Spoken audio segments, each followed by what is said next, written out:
Alhamdulillah, hari ini Jumat SMA 1 Labuan Haji sudah vaksin tahap pertama. Dari hasil pengecekan ke tim COVID, berapa orang tadi? 62, termasuk ada gurunya, termasuk penjaga sekolahnya ikut vaksin. SMA 1 hebat.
Alhamdulillah setelah vaksin saya nggak merasakan apa-apa.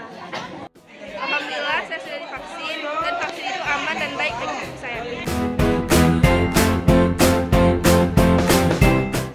Alhamdulillah untuk SMA 1 Labuan Haji antusias anak-anak sangat memuaskan ya. Semua rata-rata mau untuk divaksin. Ini untuk tahap pertama, semoga tahap kedua nanti mereka melanjutkan vaksin kedua.